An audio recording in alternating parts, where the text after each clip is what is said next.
We had a comforting story about the cosmos. We believed everything started slow and orderly.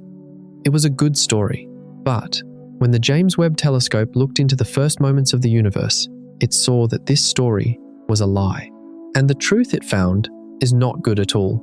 Webb found galaxies as massive as the Milky Way when the universe was only 500 million years old.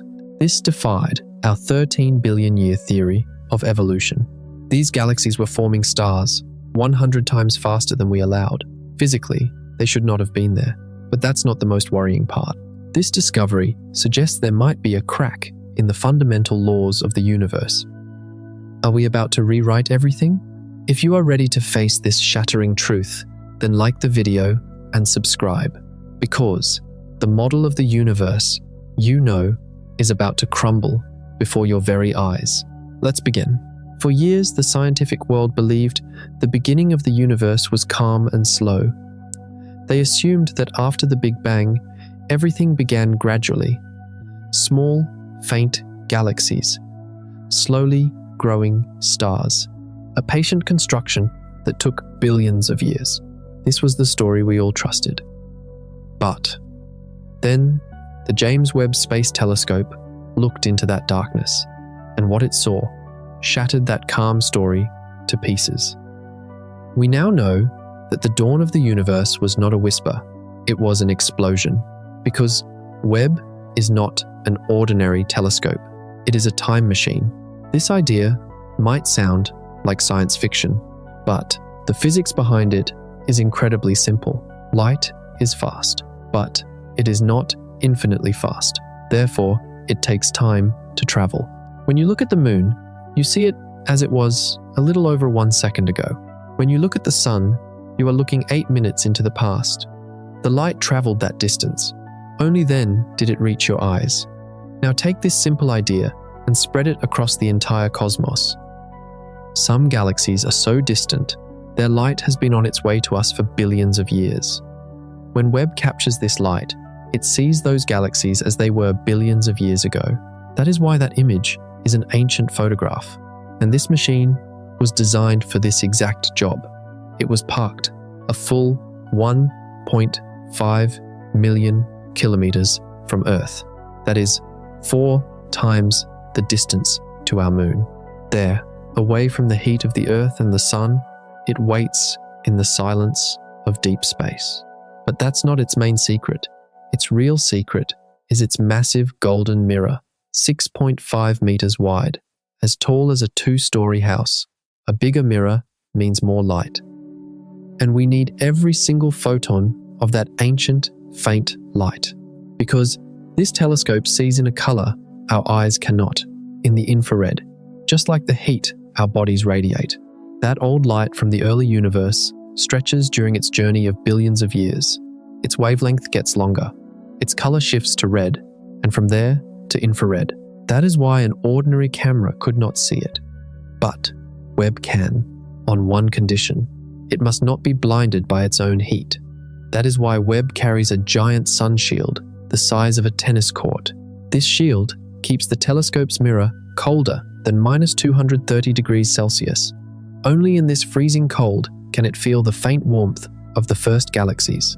So what is this edge we are looking at with this incredible machine? The universe has no wall, it has no boundary, no cliff. If you traveled forever in one direction in a spaceship, you would never hit a barrier. That is why, when scientists say the edge, they are talking about something much stranger. The edge is a limit of vision. Space itself may continue, but the light that can reach us runs out. To understand this, think of a simple analogy.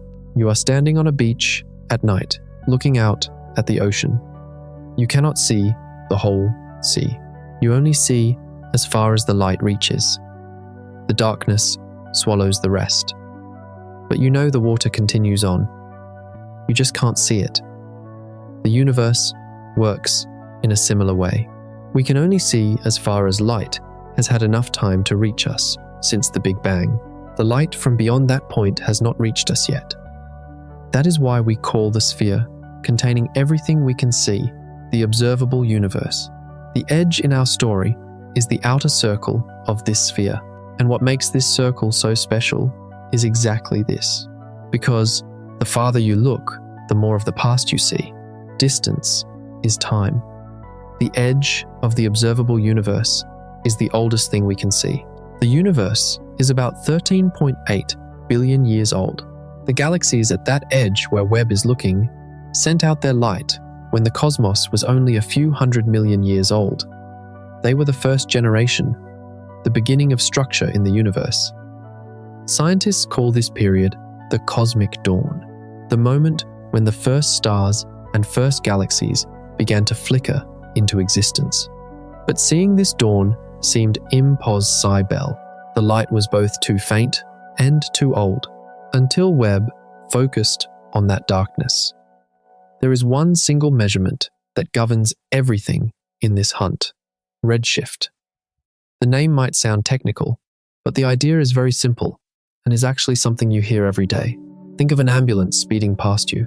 As it approaches you, its siren sounds higher pitched, more compressed. As it moves away from you, the sound becomes lower, the waves stretch out.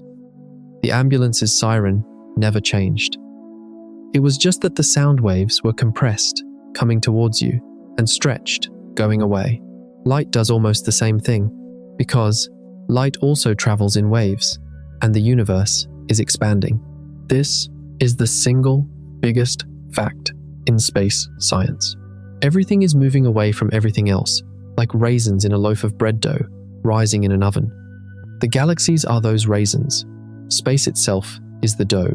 As space expands, it stretches the light passing through it, like a rubber band. The longer the light has been traveling, the more it gets stretched, and the color of stretched light shifts towards the red end of the rainbow. That is why it's called redshift. This gives scientists an incredibly powerful tool. When you measure how much a galaxy's light has been stretched, you learn how far that light has traveled. A small stretch means the galaxy is relatively close and young. A massive stretch shows the galaxy is very far away and its light is very old. SO, redshift is both a ruler and a clock at the same time.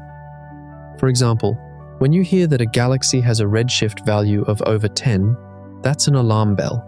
It means that galaxy is deep in the cosmic dawn. You are looking into the first few 100 million years of the universe. And the higher the redshift, the closer you are to the beginning. When scientists turned Webb to those regions with the highest redshift values, they expected to see a calm, simple beginning. Newly formed, tiny specks of light, barely glowing. But what Webb pulled out of the darkness looked nothing like that calm beginning. And the first clue was hidden in a single deep photograph of the sky, among thousands of faint smudges. Because that photograph challenged a story scientists had believed for over 50 years.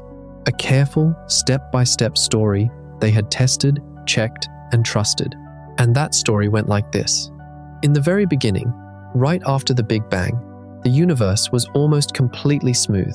A hot fog made of just two simple gases, hydrogen and helium, was spread everywhere.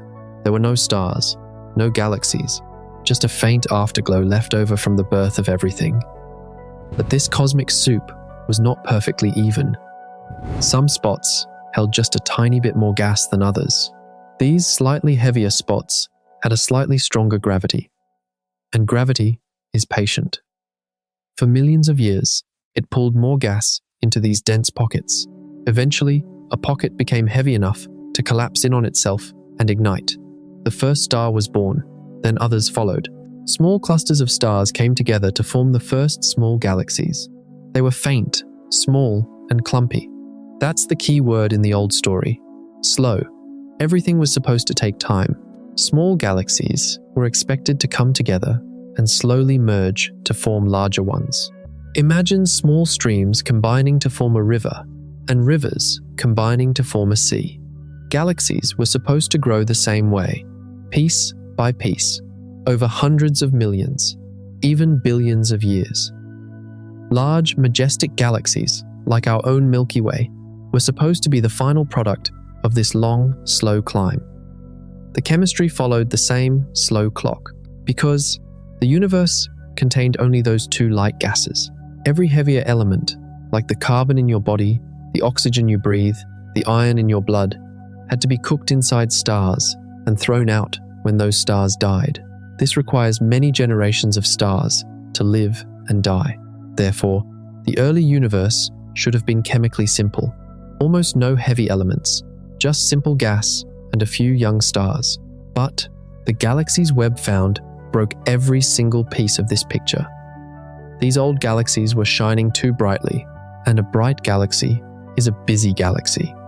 It was this simple fact that worried scientists, because when astronomers see a galaxy emitting light, the easiest explanation is stars.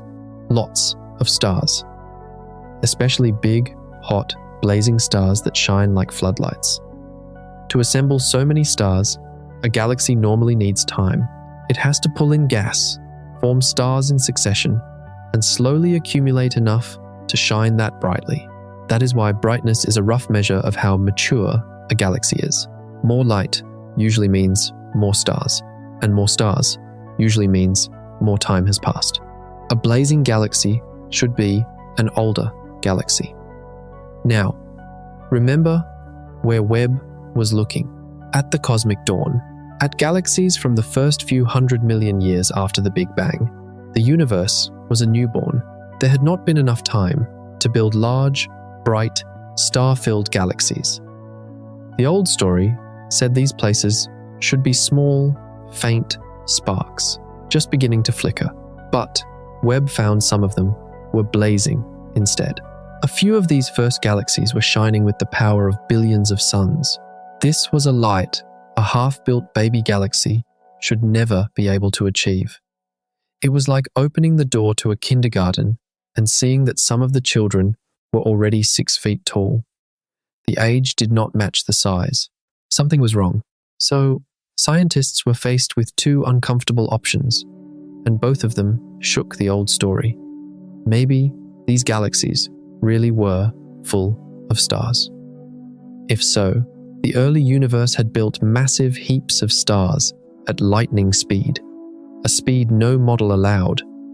Or maybe the brightness was coming from something other than ordinary stars. Maybe a hidden monster was feeding in the center of each galaxy, spewing out light as it ate. But that idea had its own problems. And then a particular group of galaxies took the stage. They were so bright, so heavy, and belonged to such an early time that a tense nickname spread through the entire field almost overnight. People started calling them universe breakers, because in early 2023, a group of scientists published a result that made headlines around the world.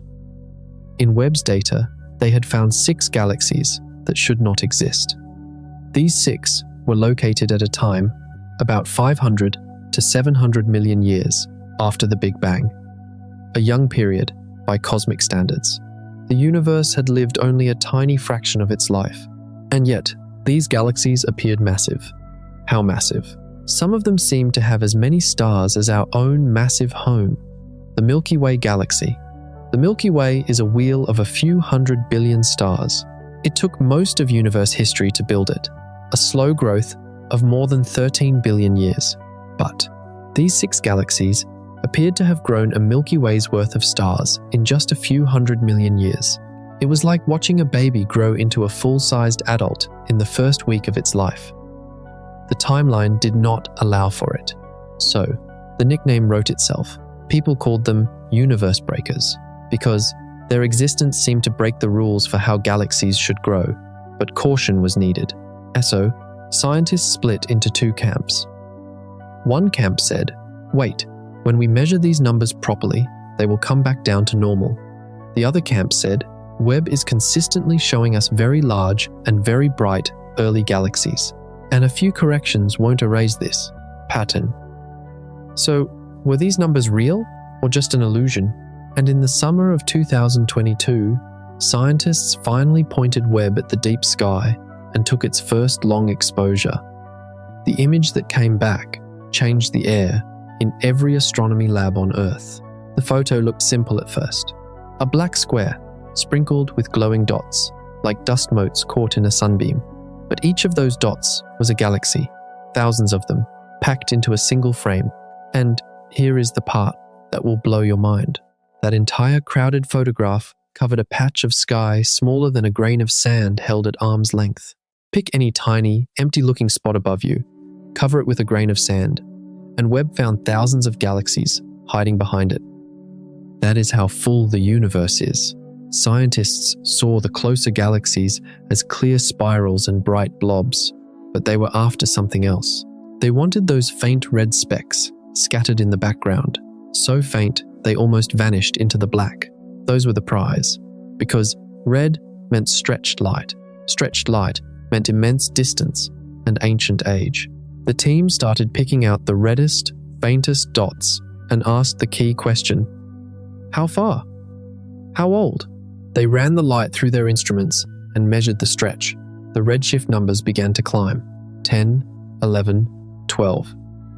Each step was a deeper push into the past, into the cosmic dawn, farther than anyone had clearly reached before. But then, the team measured how bright those specks were, and a quiet unease spread through the room. A quiet nursery does not shine like a city at night. But then, a group of galaxies stepped into the spotlight. They were so bright, so heavy, and belonged to such an early time that a tense nickname spread through the entire field almost overnight.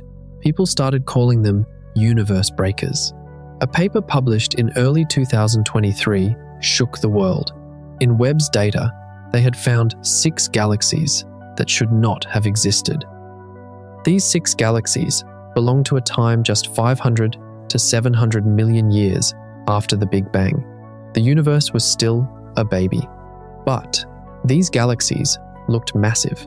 Some of them even seemed to have as many stars as our own Milky Way galaxy, which we built over more than 13 billion years and is home to hundreds of billions of stars. It was like a baby growing into a full-sized adult in the first week of its life. It was physically impossible. The timeline did not allow for it, so their existence seemed to shatter all the rules about how galaxies should grow. The scientist who led the study admitted the result was so strange that at first, even the team had trouble believing it. They expected to find baby galaxies, but they found giants instead. The headlines went wild. James Webb Space Telescope broke the universe, they said. Or science. Or the Big Bang. That is why the name universe breakers stuck to these galaxies and never left. But this was only the beginning, because the telescope kept looking deeper, and it all became even clearer in one of the first ancient galaxies scientists locked onto, a faint red smudge, so small you could blink and miss it. This galaxy had a complex catalog name, but let's call it the Little Red Smudge, because that's exactly what it looked like. In Webb's images, it appeared as a single faint red dot, easy to overlook among its thousands of brighter neighbors, just a smudge. But that little smudge was special, because when scientists measured how much its light was stretched, the number came out huge. Its redshift was over 13. That was one of the highest ever measured. That stretch meant its light had been on the road for an almost unimaginable amount of time. When astronomers calculated the age, they got a stunning answer. They were seeing this galaxy as it was just 325 million years after the Big Bang. For a time, this faint red dot held a title. It was the most distant galaxy humanity had ever confirmed, the edge of the known universe at that moment. This was a triumph. Webb had reached deeper. But it was also a warning, because even this close to the dawn of time, this thing was already showing signs of being an organized, real galaxy. The universe was glowing with starlight, even this close to the beginning. This pushed Webb to go even further back, to hunt for galaxies even closer to the very first moment. But a trap was waiting in all this excitement. A distant galaxy is a slippery thing. A faint red dot can lie about how far away it is, because before scientists could believe in any of these record-breaking galaxies, they had to rule out the ways a galaxy could trick even the sharpest telescope in history. And there were more ways than you think. Because good scientists are professional skeptics. The bigger the claim, the harder they try to break it. And a galaxy from the dawn of time is one of the biggest claims you can make. So, before anyone celebrated, the skeptics went to work. Their first worry was the distance itself, because a galaxy can fool you. A galaxy that is fairly close to us, but full of dust, can glow a deep red color. A galaxy at the dawn of time, whose light has been stretched, also glows a deep red color. When viewed with a limited set of filters, these two very different galaxies can look almost like twins, one close and dusty, the other ancient and distant. If you mix them up, you could crown a nearby bag of dust as a record-breaking galaxy from the cosmic dawn. This kind of mistake has burned astronomers before. So, they treated every early redshift value as a suspect until proven guilty. But that was only the first problem. The second worry was brightness, and this one was more subtle, because a galaxy's light comes from more than just its stars. Glowing gas around young stars can shoot out intense beams of light at specific colors, called emission lines. If one of these bright lines happens to fall in the wrong filter, it can make a modest galaxy look much brighter and heavier than it is. The galaxy looks like it's full of stars, but it is actually a burst of glowing gas faking the signal. This one trick could bring some of the universe breakers back down to normal. A galaxy that appeared as heavy as the Milky Way could turn out to be much lighter once scientists subtracted the glow of its gas. The brightness was real, but the story behind it was uncertain. So, scientists checked the data again and again. They worried about errors. A galaxy's light could be boosted, its distance misjudged, its size misestimated. They knew all this. That is why they approached the first bright galaxies with suspicion. Just like a careful detective suspects a story that looks too clean, but the brightness was not going away. The more they looked, the more these glowing early galaxies piled up. And there was a third worry. This one was the strangest of all. The light might not be coming from stars at all. It could be coming from a feeding monster, because at the heart of many galaxies lies a giant black hole. As gas spirals into one, it heats up and glows with the power of an entire galaxy before it falls in. From a distance, this glare can be mistaken for the light of billions of stars. ESO, a galaxy that looks big and mature, could actually be a smaller galaxy with a hungry black hole in its center. This is why scientists had to stop and think. A faint red dot from the early universe could be exactly what it seemed. Or it could be a nearby dusty galaxy in disguise. Or a small galaxy pulling a glowing gas trick. Or a black hole wearing a galaxy's clothes. 4 very different stories, all hidden behind the same little red speck of light. S.O., the universe breakers, for all their headlines, began as a question. The honest answer in those first months was simple: we don't know yet. To turn that maybe into a yes, scientists needed a much more powerful test, a way to read a galaxy's light so precisely that all the disguises would fall away, leaving only the truth about its distance and its nature. And that test exists.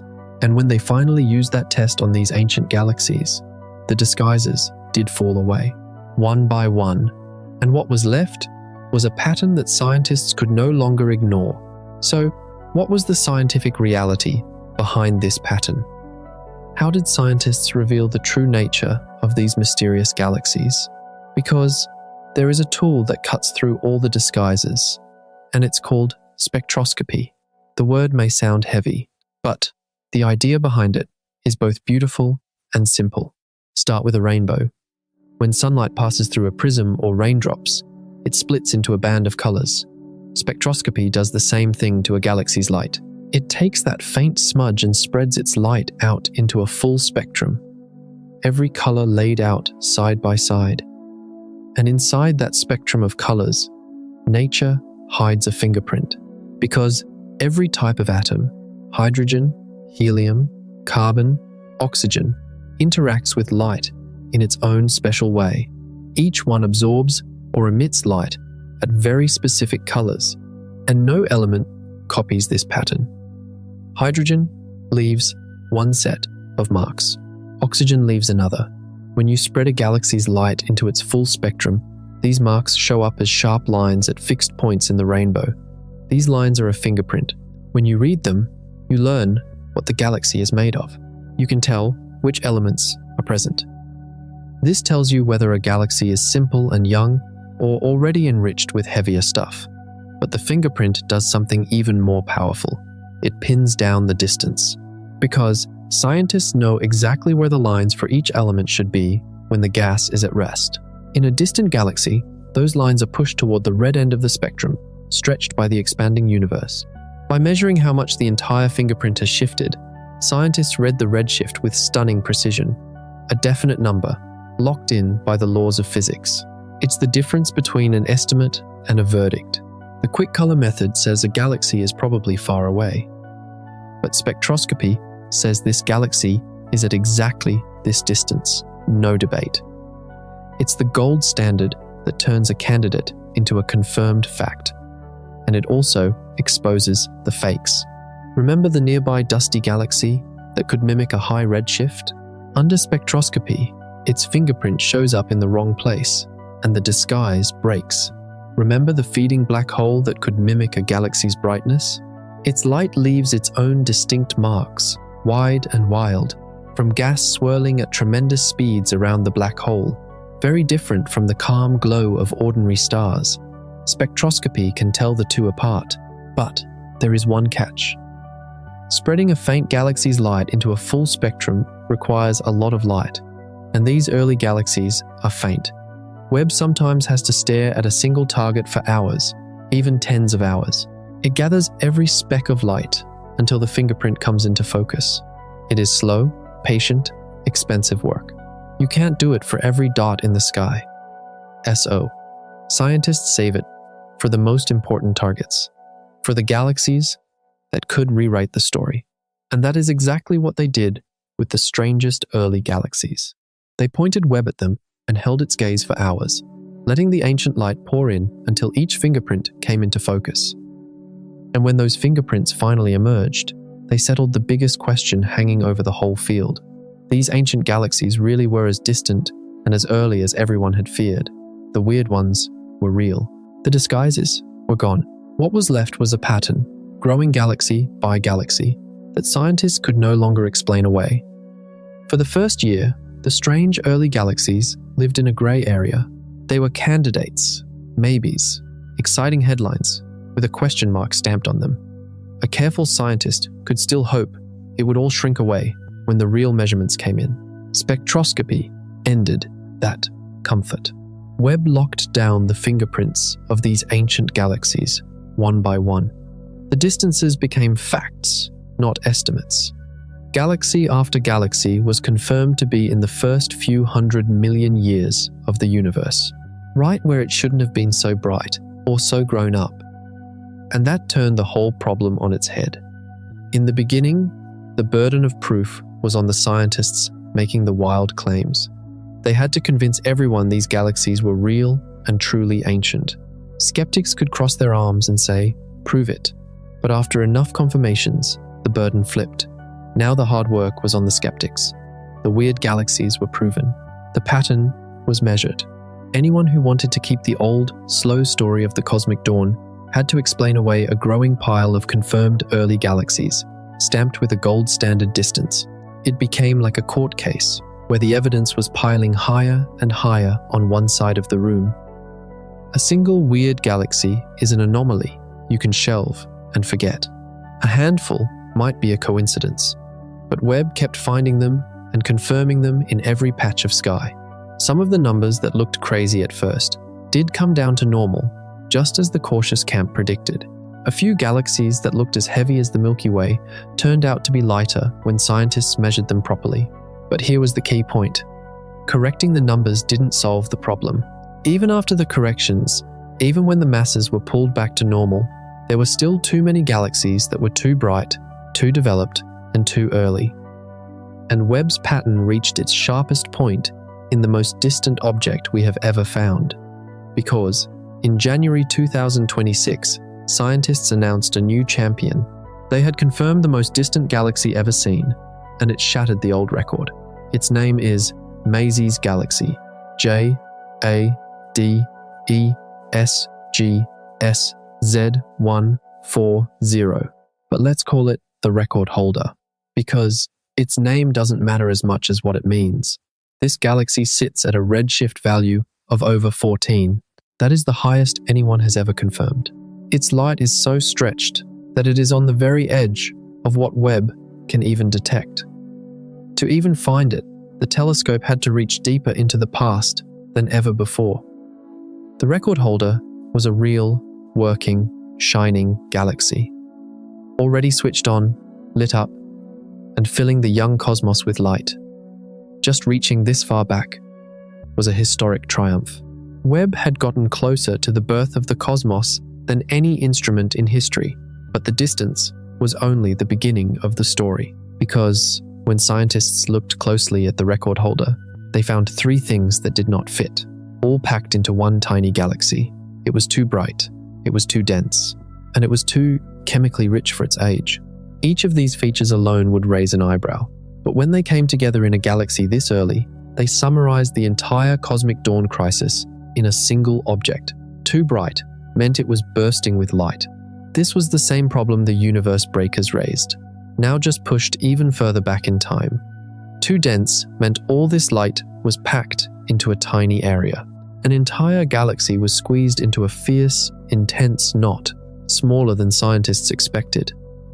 And too chemically rich meant it was already carrying heavier elements. The kind of elements that take many stellar lifetimes to form had somehow shown up very early. NASA, the space agency that runs Webb, summed it up clearly. The record holder was brighter, smaller, and more chemically enriched than scientists expected for a time this early. That one sentence holds the entire problem of the early universe, confirmed at the farthest edge we can reach. And the measurement here was gold standard. Scientists locked this galaxy down with careful spectroscopy, reading its fingerprint in detail. The weirdness was checked. The weirdness was real. So, to feel why this galaxy bothers scientists so deeply, you have to understand the exact moment it comes from. 280 million years after the Big Bang. 280 million years. Sounds like a long time, but for the universe, it's a blink of an eye right after birth. Let's put it on a scale. Take the entire lifespan of the cosmos, over 13 billion years, and shrink it into a single calendar year. On this scale, the Big Bang happens in the first second of January 1st. Right now, today, is the last moment of December 31st. Now, where does the record holder fall on this calendar? Its light set out around January 7th. The universe was barely a week old in cosmic terms. Think about what the universe was really like back then. It was young, dark, and mostly devoid of structure. The first stars had only just begun to flicker on. There was very little time for anything to grow, to gather, to organize. In this environment, the old story was crystal clear about what should exist. Small clusters, faint sparks, loose collections of the first stars barely holding together. Just rough beginnings. A construction site with only the first few beams in place. But a bright, dense, chemically rich galaxy did not belong on January 7th. It belonged months later in cosmic time. After generations of stars had lived and died, after gas had gathered and settled, after the slow construction work had time to run, finding one this early is like opening a history book to its first page and seeing a completed city with roads and lights where the page should show an empty field. This mismatch is the heart of the entire problem. The universe had not lived long enough to build what Webb was finding. And this problem runs even deeper in the chemistry. Chemistry is a clock. This one idea is the reason why the heavy elements in these early galaxies scare scientists so much. Because, go back to the very beginning, when the universe was born, it cooked only the 2 lightest, simplest gases, hydrogen and some helium. That was almost the entire shopping list. Every other heavy element had to be built later, inside stars. A star is an oven. Deep in its core It crushes light atoms together to make heavier ones. Hydrogen becomes helium. Helium becomes carbon. Carbon becomes oxygen, and on up the ladder. But the oven only shares its work when the star dies. A massive star burns fast, then explodes, flinging the elements it just made out into space. And here is the catch. This process takes time. A star has to be born, live its life, and die before it can spill its heavy elements. One full turn of this cycle can take millions of years. To build up a real supply of heavy elements, you need many turns, many successive generations of stars living and dying. That is why the amount of heavy stuff in a galaxy works like a clock. A galaxy with almost none is young. A galaxy rich in heavy elements is old. Now, point this clock at the record holder. It comes from just 280 million years after the Big Bang. According to the old timeline, that is barely enough time for the very first stars to be born and start to shine. The galaxy should have been chemically simple, but NASA reports this galaxy already appears chemically enriched. Its light carries the marks of heavier elements. This is a clock reading a galaxy that is much older than the calendar allows. It is a deep contradiction. It's like finding a 1-week-old baby with a full set of adult teeth. The age and the development do not match, and the same clue keeps showing up in other ancient galaxies. Therefore, if heavy elements are here this early, the first stars must have lived and died earlier than anyone planned. And that raises a disturbing question about those first stars. What were they like? And how did they burn through their lives so fast? Because those first stars had to be monsters.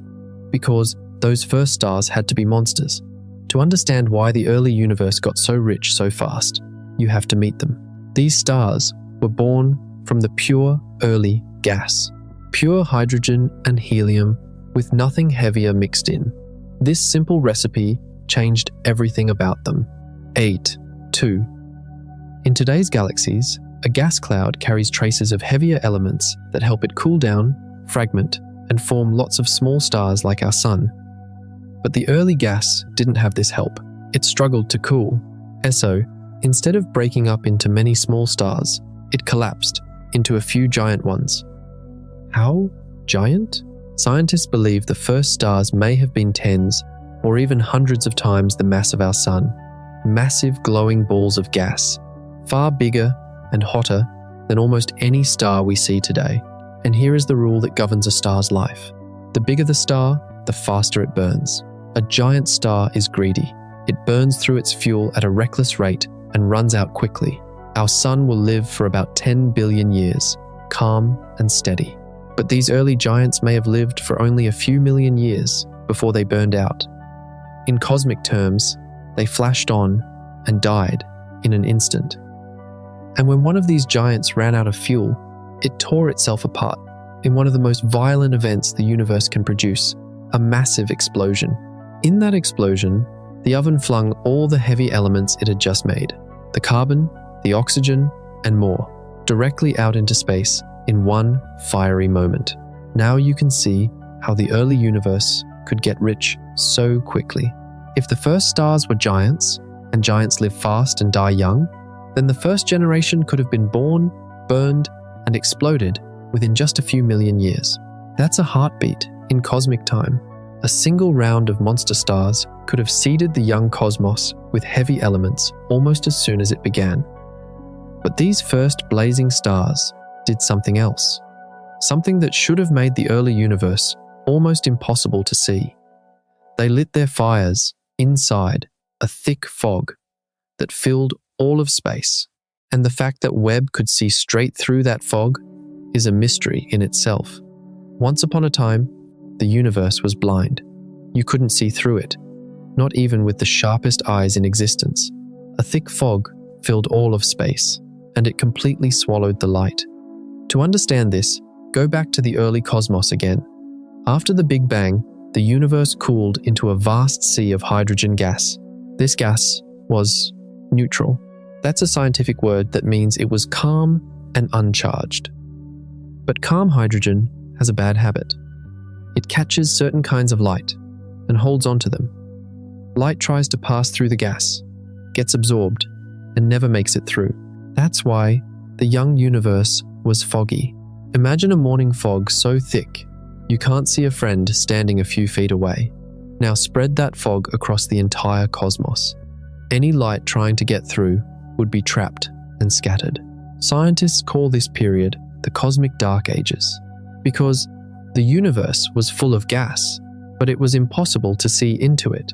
But then, the first stars burned on inside that fog, and they began to fight it.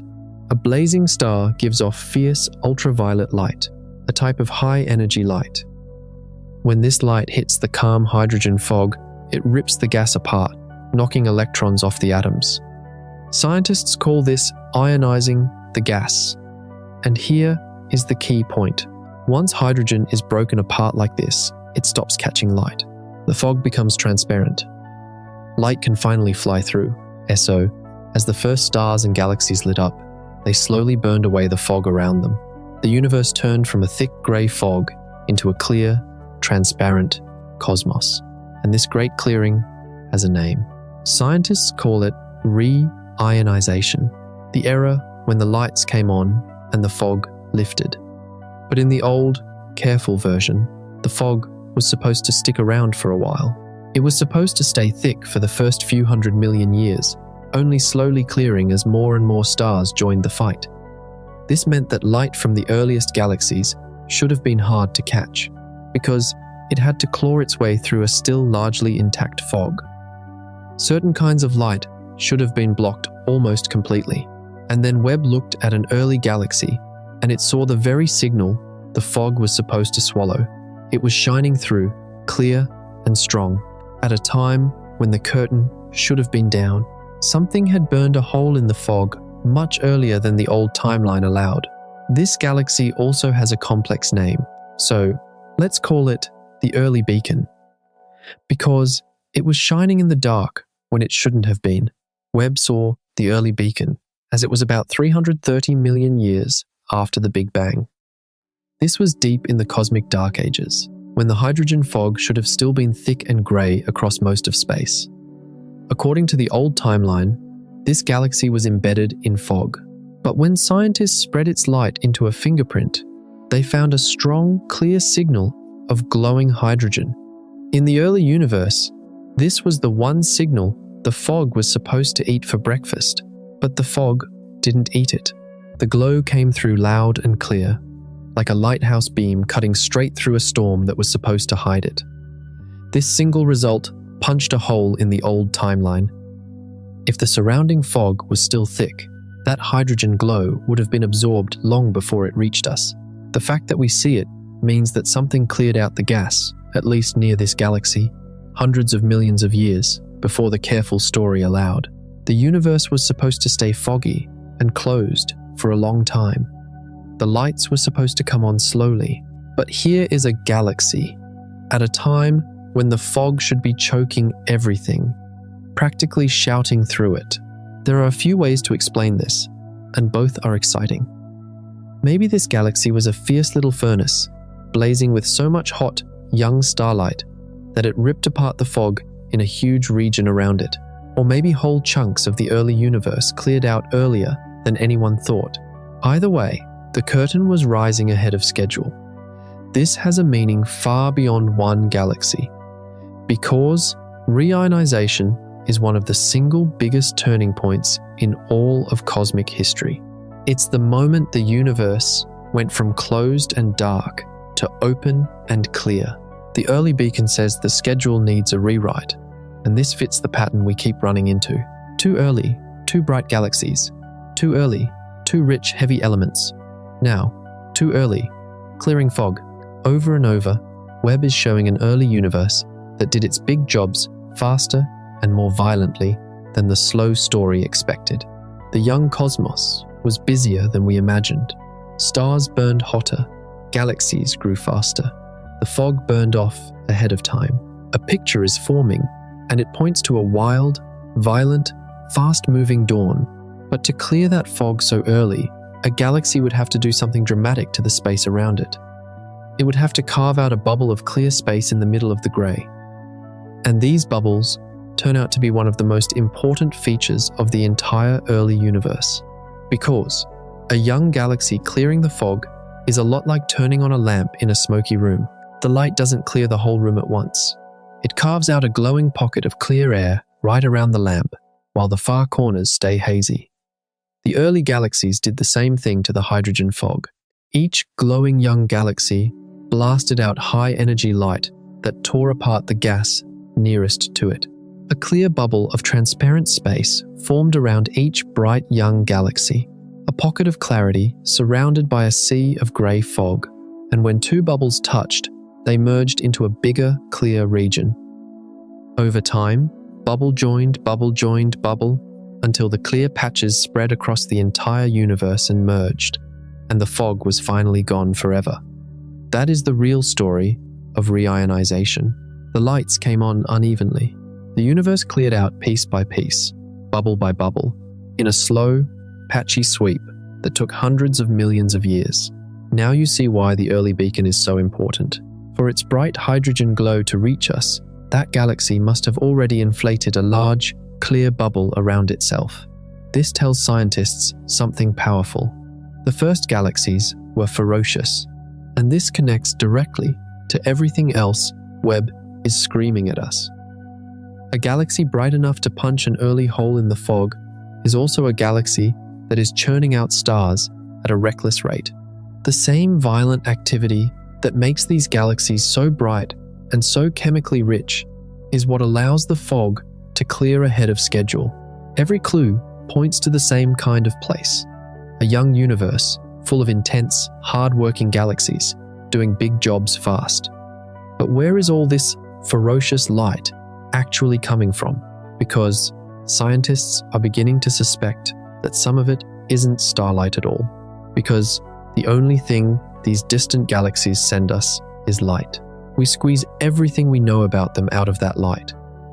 So, when a galaxy looks too bright for its age, scientists have to ask a careful question: what is actually producing all this light? There are really only a few engines in the universe that can put out that much glow. The first engine is ordinary stars, lots of them. A galaxy full of bright, hot stars will blaze.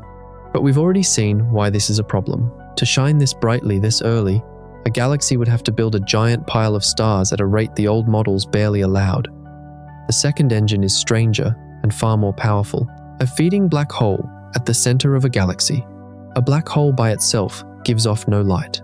But as gas falls toward it, it doesn't just drop in quietly. It spirals into a flat, spinning disk first. Just like water swirling around a drain, as it spins, it gets crushed and heated to incredible temperatures, glowing white hot. A feeding black hole can outshine all the stars in its galaxy combined. It pours out the light of billions of suns from a region smaller than our solar system. So, there is a trap for astronomers. From 13 billion light-years away, a galaxy full of stars and a galaxy with a blazing black hole can look almost identical. Both are tiny dots of intense light. And telling them apart is one of the hardest jobs in this whole hunt. And it changes the story completely. If an early galaxy is bright because it's full of stars, then the early universe built star mass at a shocking rate, and the timeline is in trouble. But if that same galaxy is bright because it's feeding a black hole at its heart, then it might have far fewer stars than it looks, and the mass problem gets softer. This second idea would be a relief in one way, and a nightmare in another. A relief because it could bring some of the impossible early masses back closer to normal. A nightmare because it would mean that giant black holes existed at the dawn of time. And giant early black holes are a giant puzzle in their own right. This is why scientists are looking for clues to tell the two engines apart. A feeding black hole leaves tracks. Its light flickers in ways that starlight does not. Its spectrum shows wild, broad signals from gas whipping around the black hole at enormous speeds. And when Webb started looking for these tracks in the strangest early galaxies, it found something no one expected. A whole population of tiny, intensely red, intensely compact objects scattered all over the early universe. Tiny dots of violet light that don't quite fit a normal galaxy or a normal black hole. Scientists gave them a simple nickname, and that nickname now sits at the center of one of the biggest mysteries Webb has uncovered. They called them little red dots. They are exactly what they sound like: small, red, and almost perfectly round points of light, scattered all over the early universe. Webb found hundreds of them, far more than expected, and they've kicked off a debate that is still not settled.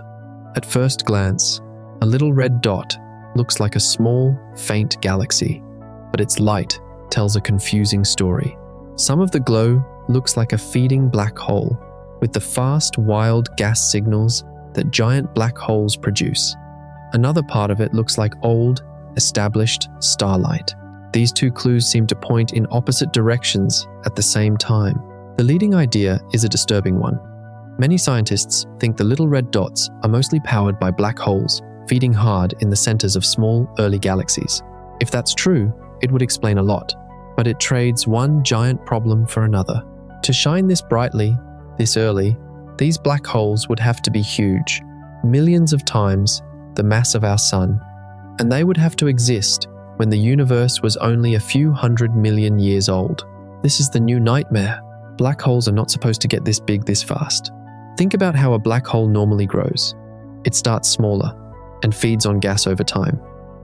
It gains mass slowly because there is a speed limit on how fast it can eat. If you feed a black hole too fast, the light from the hot infalling gas itself pushes back on the rest of the gas, choking off the meal. It's like trying to drink from a fire hose.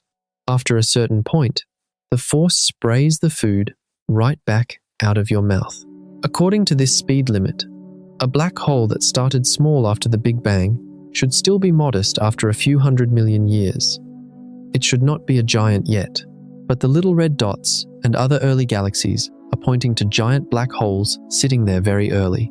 So, scientists are stuck with a hard choice, and every option is strange. Maybe these black holes were born big. They didn't grow slowly from tiny seeds, but emerged directly from the collapse of giant gas clouds. Maybe they found a way to feed faster than the supposed speed limit.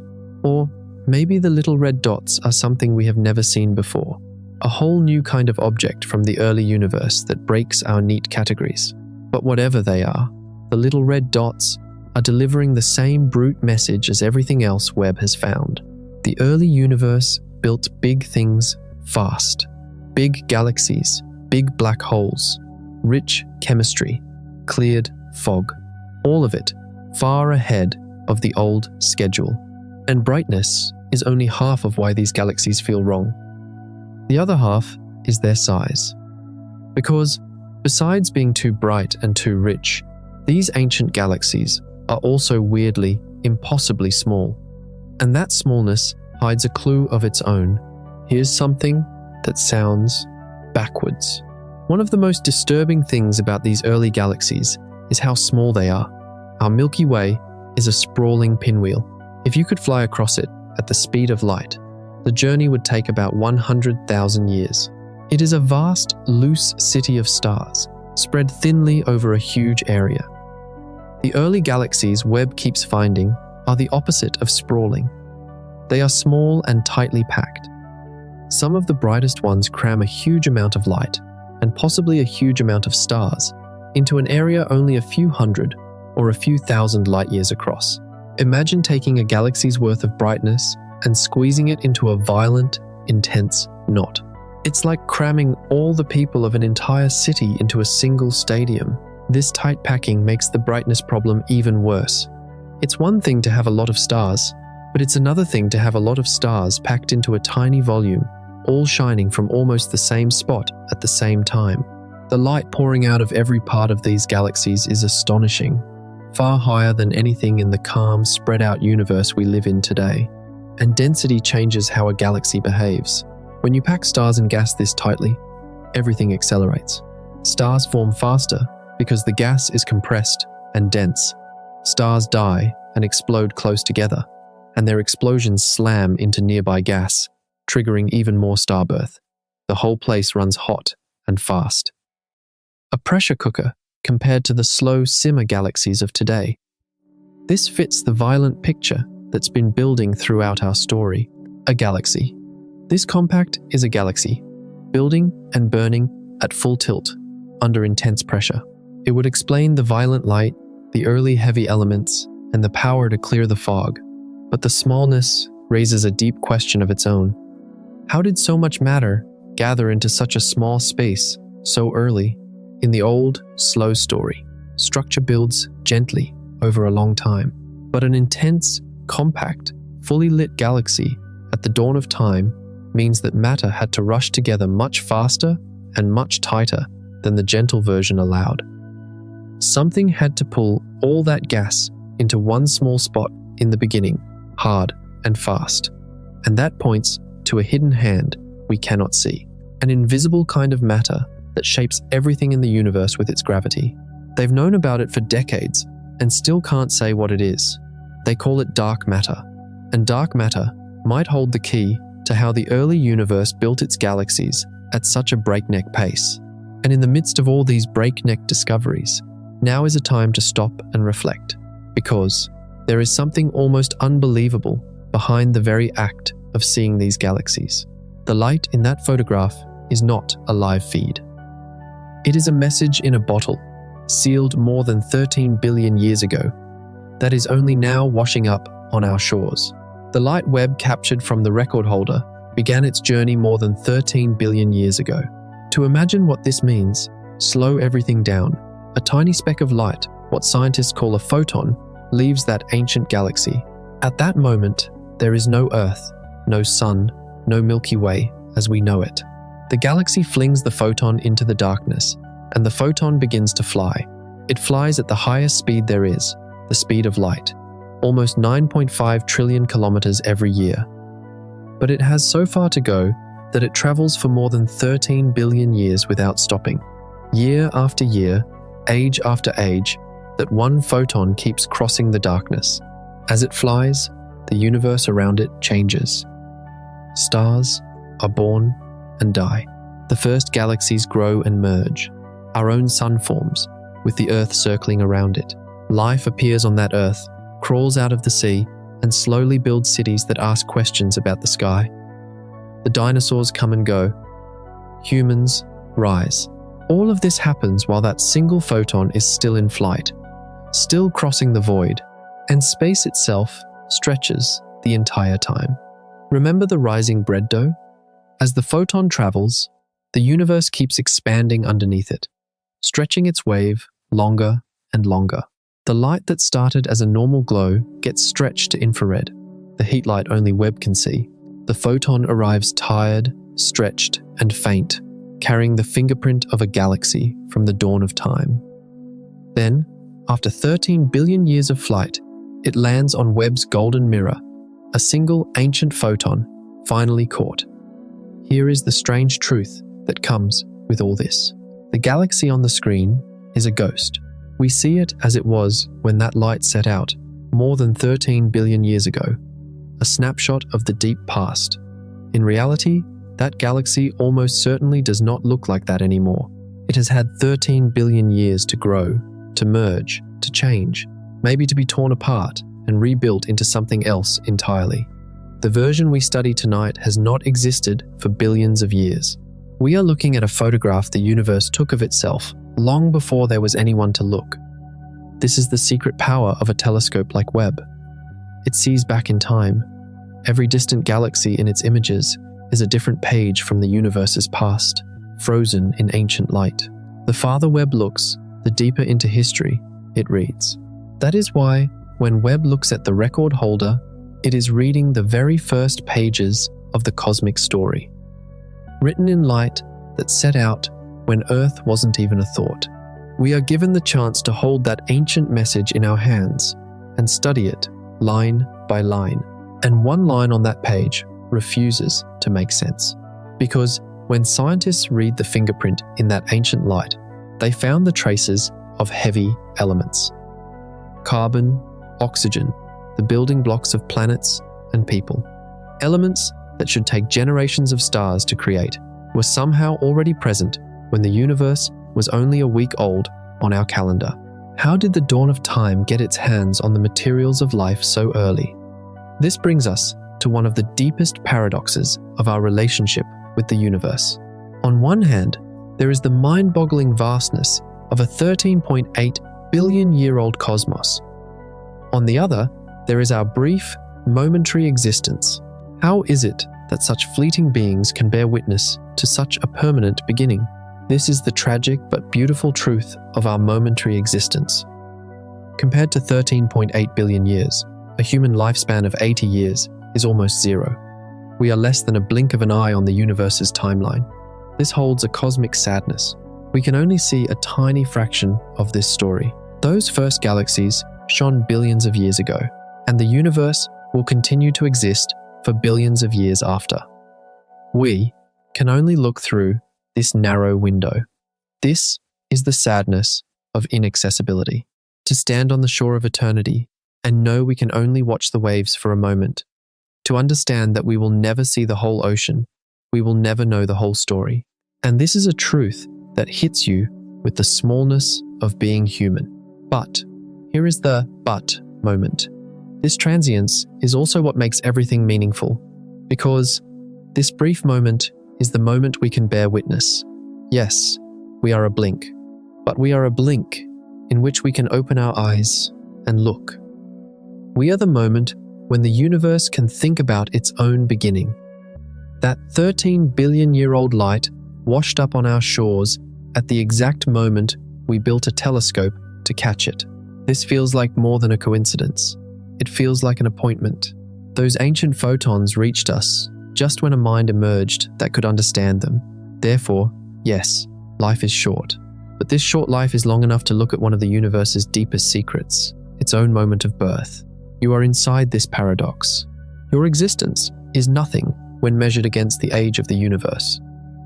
But your consciousness is the only thing that can comprehend that eternity, ask questions about it, and feel awe at its beauty. You are both the most insignificant part of that 13 billion-year story and its most miraculous result. You are the moment when stardust looks back at its own origin, and that is one of the most profound meanings that can be packed into a short life. And this brings us to another contrast, that fine line between knowledge and mystery. On one hand, there are the incredibly precise data that Webb offers us, exact distances, measured with spectroscopy, chemical fingerprints, clear numbers. This is the power of science. The ability to look into the darkness and say whether a galaxy 13 billion light-years away contains oxygen. This is a triumph of human intellect, a proof that we can solve even the most complex secrets of the universe with mathematics and observation. We, small beings evolved on this planet, can decipher the rules of the cosmos. This feels like an almost divine power, the power to understand. But, on the other hand, there are the even deeper mysteries that this knowledge reveals. The more answers Webb gives, the more new questions it raises. We found the universe breakers, but now we have to explain how they exist. We saw the early presence of black holes, but now we have to figure out how they grew so fast. We found a discrepancy in the expansion rate of the universe, but now we have to find the new physics behind that discrepancy. This is the tragic but exciting nature of science. Behind every hill we illuminate, a larger mountain range we hadn't seen before appears. As our horizon of knowledge expands, the shoreline of our ignorance lengthens with it. We face the fact that we will never know everything. Every answer just opens the door to a more complex question. But here comes that beautiful but moment again. This mystery is not a failure. It is an invitation. The universe is telling us, here, I've given you a small secret, but there's more. It is a promise that the journey will never end. There will always be new worlds to discover, new puzzles to solve, new wonders to be amazed by. There is no end to science, because there is no end to the mysteries of the universe, and you are a part of this journey. You are that curious mind that starts asking more questions as you learn the answers. Your mind can both celebrate the triumph of knowledge and feel the thrill of mystery.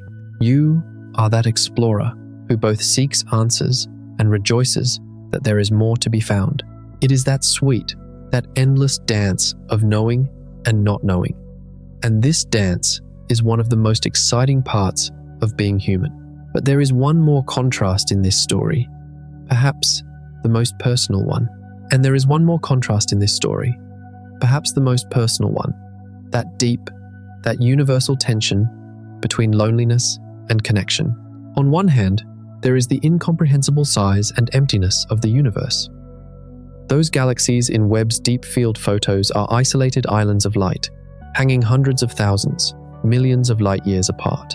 The space between them is unimaginably vast, cold, and dark. This creates a sense of cosmic loneliness. We, on this small island called the Milky Way, are adrift in an ocean where it would take tens of thousands of years to reach even our nearest neighbor. This is that deep, fundamental loneliness one feels when contemplating humanity's place in the universe. Who are we in this infinite darkness? Just a speck of dust. This is a tragic fact that can make one feel insignificant. The sheer size of the universe is so overwhelming as to make our existence seem almost meaningless. Those distant galaxies are unaware of our existence, and we will never touch them. This is a picture of a cold and distant universe. But here is that magical but turn. This loneliness is only half the picture, because in the other half lies the astonishing truth of how deeply everything is connected. The carbon atoms that make up your body were forged in the hearts of those first monster stars more than 13 billion years ago. The oxygen you breathe came from the debris of and this connection brings us to a final contrast, perhaps the most hopeful one, that eternal dance between destruction and creation.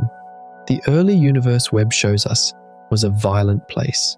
Monster stars were born, burned through their fuel madly, and then died in massive explosions that tore themselves apart. This is a story of destruction. The universe can seem like a cruel place that destroys even its most powerful creations. Galaxies collide, stars die, black holes swallow matter. This is the dark, chaotic face of the universe. This is the fact that everything will eventually succumb to entropy, to disorder. This is the fact that every structure is temporary, that every light will one day go out.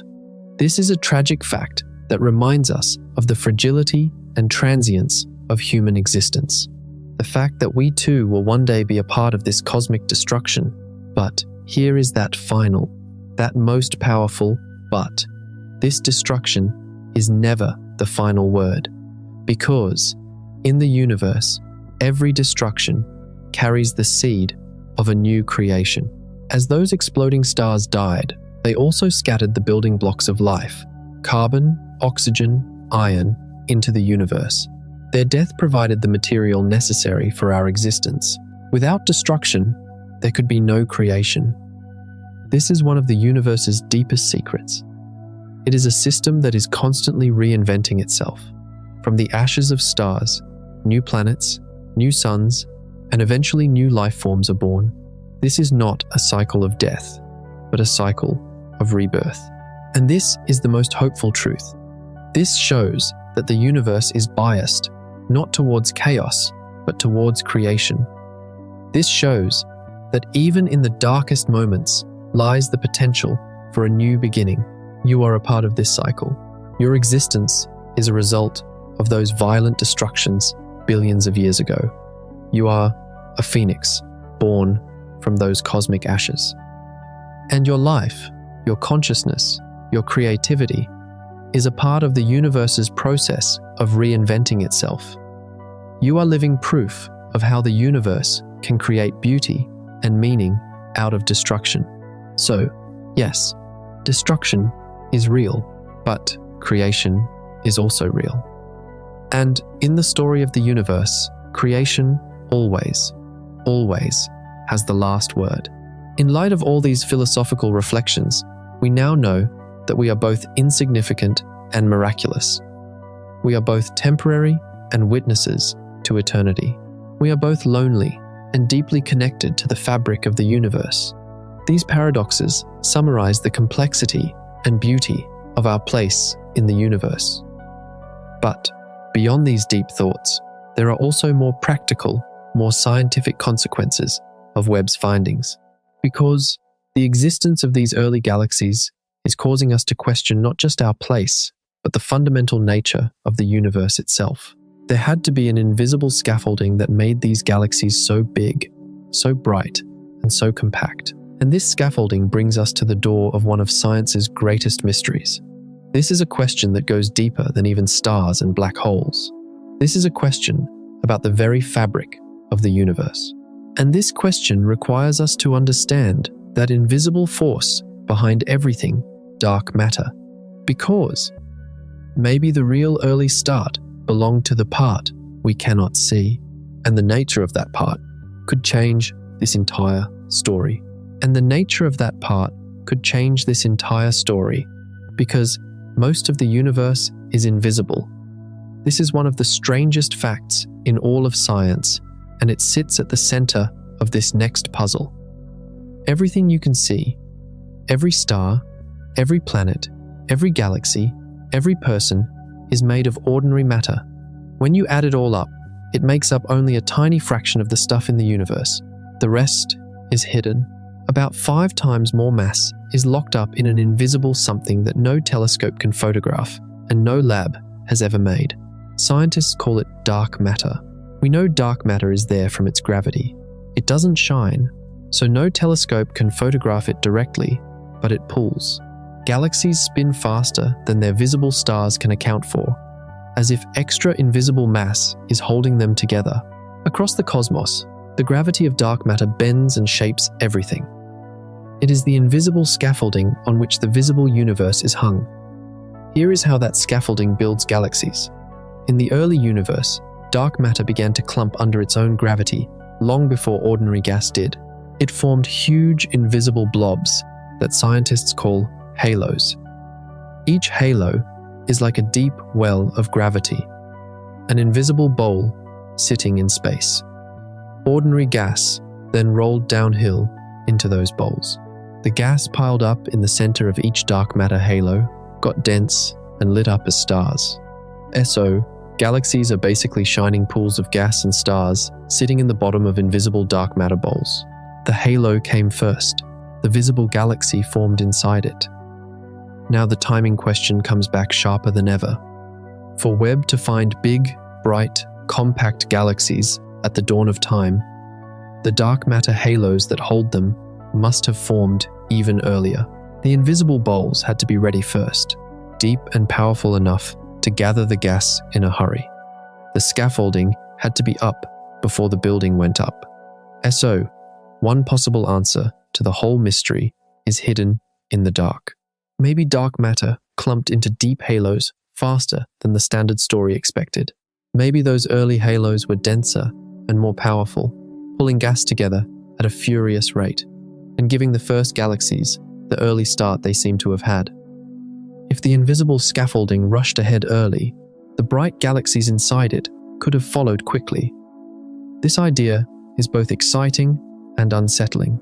Exciting because it could explain why the galaxies show up too early, by pushing the real early start back into the dark matter. Unsettling because we still don't know what dark matter actually is. It's shaky ground to try to fix one mystery by leaning on a second, deeper mystery. And if scientists have to bend the behavior of dark matter too much to fit Webb's galaxies, they start to shake the foundations of cosmology, the basic rules for how all structure in the universe grew. And now look back at this whole collection of surprises. Bright galaxies, heavy chemistry, cleared fog, giant early black holes, compact, dense bodies, maybe rush dark matter. Every clue points in the same direction, toward a cosmic dawn that ran hot, fast, and early. This is why scientists are circling around a bold idea. Maybe that gentle sunrise we imagined never happened. Maybe the universe began with a sudden, violent flare. For decades, scientists pictured the birth of the cosmos as a slow sunrise. A soft, gradual brightening, tiny sparks here and there, slowly gathering, slowly heating up, slowly building towards the majestic universe we see today. Gentle, patient, calm. Webb has replaced that picture with something much wilder. The early universe now looks like a sudden ignition. Imagine lighting a match in a dark room and watching the flame leap almost instantly to full size, instead of glowing softly for hours. The cosmos seems to have switched on hard and fast in its first few 100 million years, blazing into life. Every clue Webb has gathered points in the same direction. Galaxies shone shockingly early, as if star formation roared to life instead of crawling.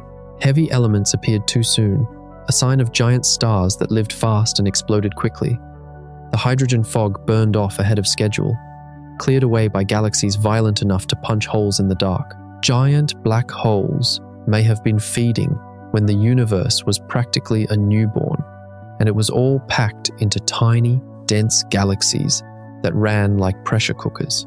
When you put these clues together, one story emerges. The first few 100 million years were the most furious, fastest-moving period in universe history. The cosmic dawn came as a sudden, violent flare. This is a real shift in how we understand the beginning of everything. The old idea was that better telescopes would fill in the same gentle story with sharper detail. Webb did something more disruptive. It showed that the story itself was wrong, that the early universe ran faster, hotter, and harder than the careful models predicted. Now, this does not mean the Big Bang is wrong. The basic idea that the universe started hot and dense and has been expanding ever since still stands strong. But what's in trouble is the fine print. The detailed rules for how quickly stars, galaxies, structure, and chemistry were supposed to come together. Webb showed that those rules were missing something important about the speed of the early universe.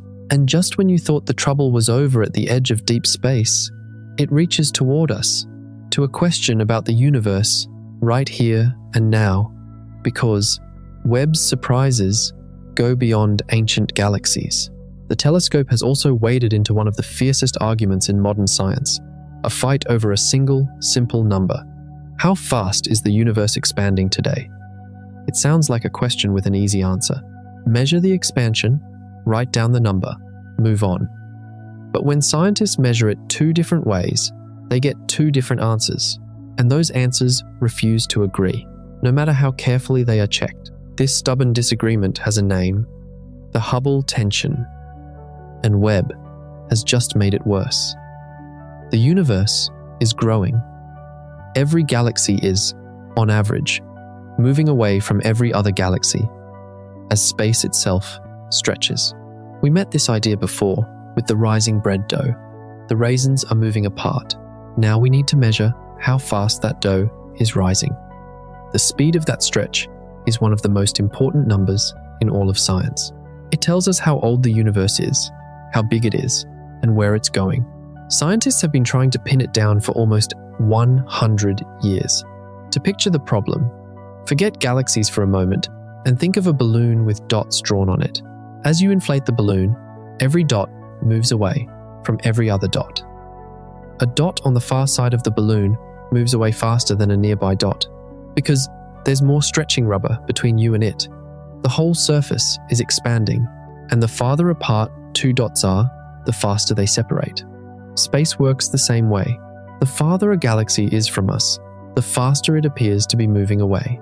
Measure how distance and speed line up across many galaxies, and you can calculate the stretch. That one rate is the number scientists are after. And there are two main ways to measure it, and that's where the trouble starts. The first way looks at the nearby universe, the cosmos around us today. Scientists find special stars and exploding stars whose true brightness they understand very well. By comparing how bright these objects really are with how bright they appear from Earth, they calculate precise distances. Then they measure how fast those galaxies are moving away. Distance plus speed gives them the expansion rate, measured up close. The second way reaches all the way back to the beginning. Scientists study the faint afterglow of the Big Bang, a sea of ancient light spread all over the sky, left over from when the universe was very young. Hidden in that ancient glow is a detailed map of how matter was arranged at the start. Feed that early map into our best understanding of physics, run the universe forward, and you predict how fast space should be expanding today. So, Now we have two answers for the same thing. One measured directly from the nearby universe. One predicted from the early universe, run forward with the laws of physics. If our understanding were complete, the two answers should match perfectly. The nearby measurement and the distant prediction should land on the same number, but they don't. The number from the nearby universe comes out higher. The number predicted from the early universe comes out lower. The gap between them is small but stubborn, and for years it has refused to close no matter how sharp the measurements get.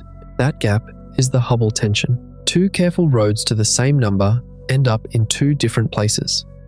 Either one of our measurements is fooling us, or there is a piece missing from our understanding of the universe. And the more carefully scientists measure, the more stubbornly the gap stays in place. What started as a small puzzle has grown into one of the deepest cracks in modern science. Because if the disagreement is real, it could mean something is wrong with our entire picture of the universe. Because a small disagreement between two numbers might not sound like a crisis. So why does this keep famous scientists up at night? Because it matters what each road is built on. The nearby measurement and the distant prediction are two of the most careful, most tested pieces of work in all of science. Thousands of people, decades of effort, and mountains of data stand behind each one. It's like having two trusted clocks that have always agreed, suddenly showing different times. Either one of them is broken, or time itself is doing something strange. When two roads this solid reach different answers, you can't just shrug and pick one. There are really only two ways out, and both are huge. The first way out is that someone made a mistake. Maybe the nearby measurement is a little off. Maybe the early prediction is a little off. A hidden error somewhere, a small flaw in how distances are judged or how the ancient light is read, could create a fake gap. If that's the answer, the universe is fine, and we just need to find the mistake. The second way out is far more exciting and far more terrifying. Maybe both measurements are right. Maybe the nearby number and the distant number are both correct, and the universe really did expand at one speed early on and another speed later. If that's true, then there is a huge piece missing from our basic rulebook for the cosmos. There is a piece of physics we haven't discovered yet. Linger on that second option for a moment. It would mean the universe contains a force, an ingredient, a behavior we have never accounted for, something that changed how fast space was stretching between the early universe and now. Our textbooks would need a new chapter, maybe a whole new section. If new physics is to blame, the most likely suspect is the strangest thing in the cosmos, dark energy, the mysterious push that makes the expansion of the universe speed up over time. We know almost nothing about what dark energy really is. If its strength has changed over the life of the universe, that alone could explain why the early and late measurements don't agree. SO, the Hubble tension is really a fork in the road for all of physics. On one path, a measurement error is found, the gap closes, and the universe stays simple. On the other, the gap is real, and we have to accept that there is a hidden component shaping the entire cosmos that we haven't even begun to understand. For years, most scientists hoped for the boring answer, a mistake, probably in the harder of the two roads, the nearby measurement, which relies on carefully judging the distances to faraway stars. Those stars sit in crowded, distant galaxies, and their light can get mixed up with their neighbors. A little bit of blur could throw off the distances, and bad distances could fake the whole gap. This was a reasonable hope. Clean up those blurry star measurements with a sharper telescope, the thinking went, and the troublesome gap might shrink to nothing. The crisis would become a simple correction. There was one telescope, sharp enough to test that hope.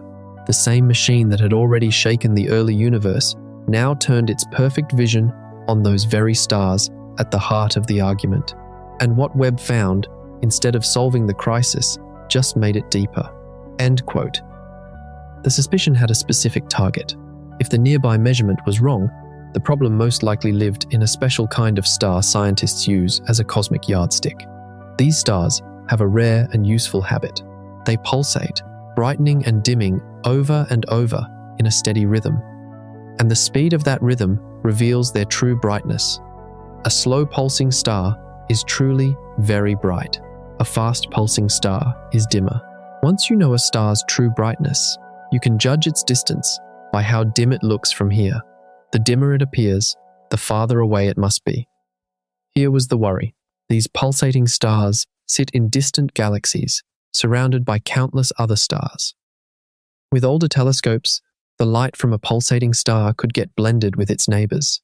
A blurry smudge could make a single star look brighter than it really was, and a star that looks too bright would be judged as being too close. This kind of error, repeated across many stars, could throw off the entire distance ladder and fake the entire Hubble tension. So, this was a clean and hopeful escape. Blame the blur, correct the crowded star measurements, and the gap could close. But then Webb looked.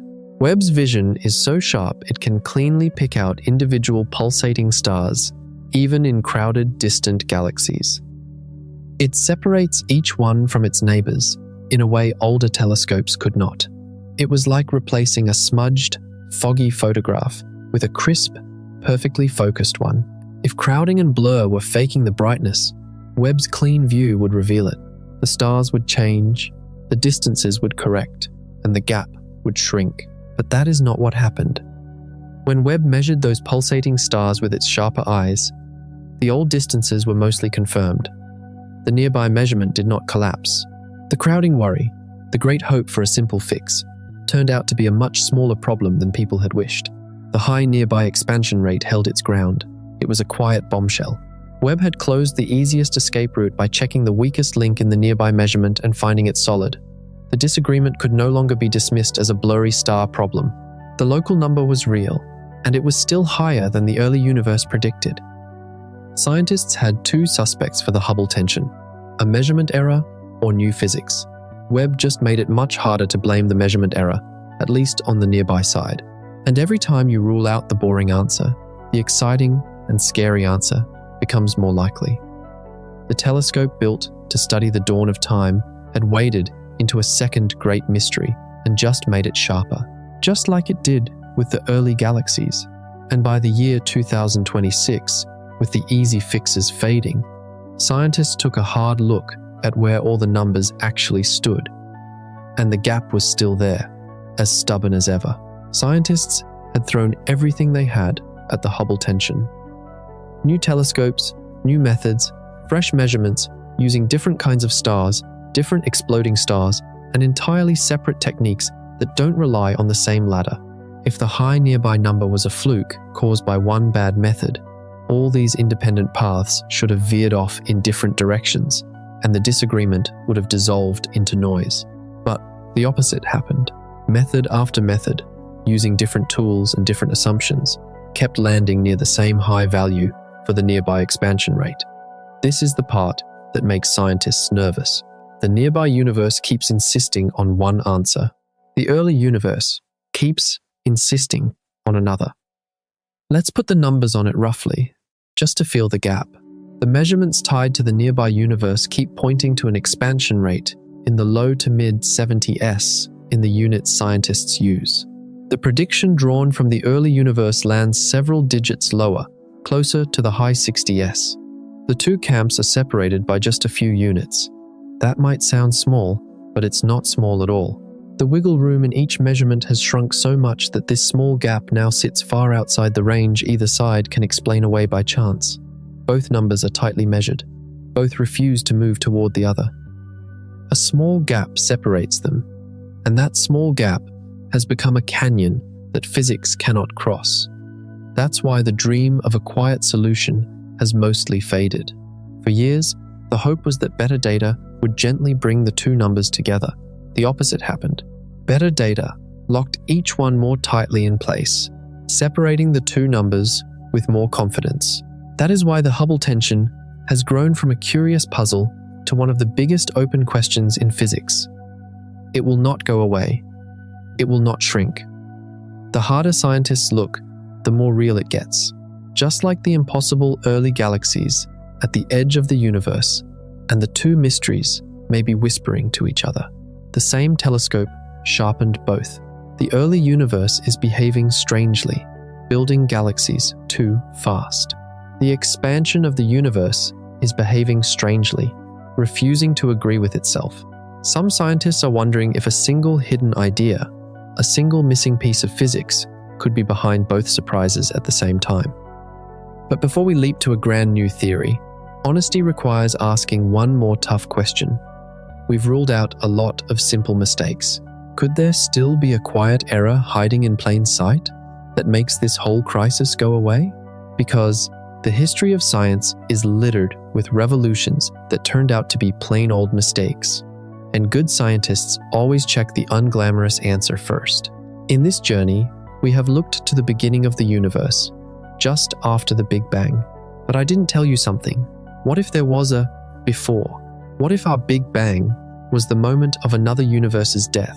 In our next journey, we go before the beginning of time, into the theory of the cyclic universe.